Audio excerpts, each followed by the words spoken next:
welcome back to my channel. Today I am doing my review of The 7 Deaths of Evelyn Hardcastle by Stuart Turton. This book is a cross between Clue and Groundhog Day. It follows a man who is trapped inside the body of a bunch of different guests at this big party for this very wealthy and affluent family, and at the end of that party, the daughter of the family, Evelyn Hardcastle, is murdered, and this man who is trapped in these different guests' bodies has to figure out what happened to Evelyn, who killed her, or else he keeps repeating the same day over and over again in different people's bodies each time until he can figure out the mystery. This, to me, had so much potential, and I went in with the highest of expectations because I love this trope. I love the trope of waking up in the same day over and over again. I know a lot of readers get annoyed with the repetition, but I personally find it fascinating. The time turner scenes in Harry Potter are some of my absolute favorite. I just love the idea of playing with time travel in such a way. So I really had the highest of expectations for this book, and that was my first mistake. Going in with humongous expectations, because it sadly did not live up to them. The first thing I'm going to talk about here is plot. And this plot that I described at the beginning sounded so promising. And when I went into this book, I was expecting to have a murder mystery where we would follow this character and figure out the death of Evelyn Hardcastle. That was not the case, unfortunately. For the first half of the book, we are spending more time with this character, figuring out why this is happening to him, how to get out of this loop, and that's pretty much it. So we don't focus at all on the murder mystery aspect of this. Instead, it's kind of more of a sci-fi fantasy twist because you're focusing so much more on the rules of this kind of loop and what's happening to this character. And you're focusing much more on this character trying to find ways to escape this loop, which to me just was not as interesting. Very, very slow moving for the first 200 pages. In fact, it was so slow moving that I was this close to DNFing this book. By page 200, it does finally pick up. Our main character decides, okay, I'm stuck here, I gotta play by the rules, which couldn't we just have established that much earlier in the book so we could get to what's actually interesting, which is the death of Evelyn Hardcastle, told from this really unique way. And we finally did get there, but it took a long time.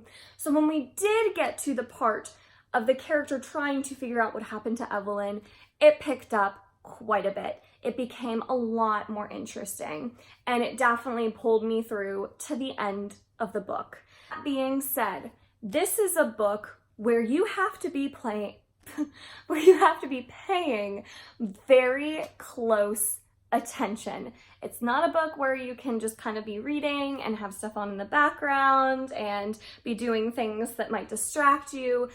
You have to be paying the closest attention because it has so many small details and so many winding types of paths that this character goes on that if you don't catch those details, the ending of the book is diminished. It just doesn't make sense because it finally connects all of these different winding pathways that the character had to go through to get there.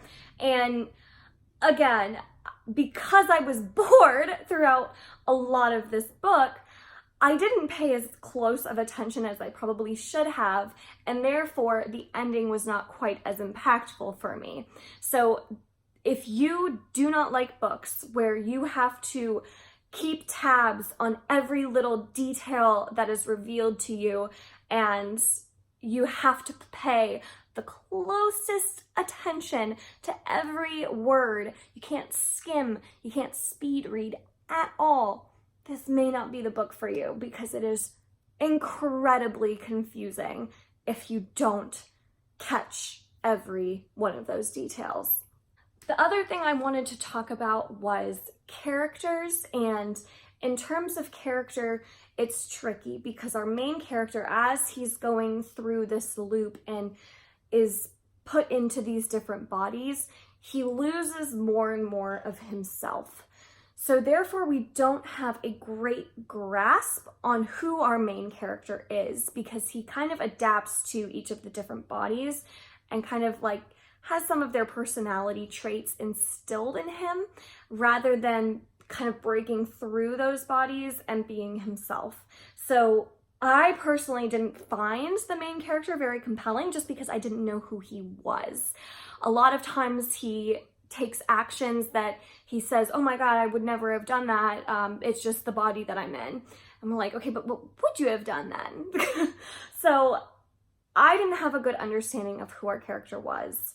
The character of Evelyn Hardcastle, I feel like had a lot of potential, but we saw so little of her, and it was only done in that first portion of the book where I was least interested in this book, and therefore I didn't connect great to Evelyn Hardcastle either. So once again, the ending of the book didn't have as much impact. So despite the plot finally dragging me through to the end at page 200, I didn't have a great grasp on characters. That being said, the ending of this book definitely did impress, and it had a great twist that I didn't see coming. I was trying to figure out the murder the whole time, and it got me. It surprised me, which is one of my very few conditions when I'm reading thrillers. The ending has to surprise me. The twist, if I guess it, I'm not going to give it a good rating. I am not good at guessing twists. So if you can't surprise me, then I'm not impressed. And this book did surprise me. So I will give it credit for the ending and how finally, once we got to that page 200, it became a lot more interesting. This whole book, while I was reading it, was going to be a 1-star at first, and then it was going to be a 2-star once we were a little bit further in. Finally, after page 200 until the very end, it became a 3-star book for me. So overall, I did rate this book 3 out of 5 stars. Would I recommend it? I would. And here's what I'm going to say about my recommendation.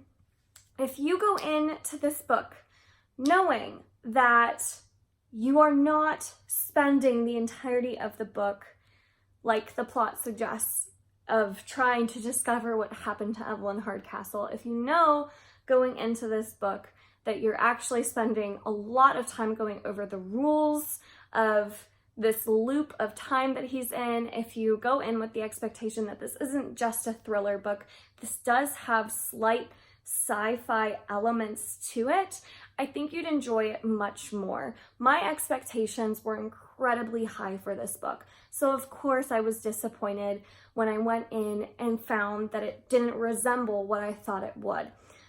If you have reasonable expectations, if you know what to expect going in, I would recommend this book because, again, after that certain page mark, it got really good. I would say that it really picked up its pace.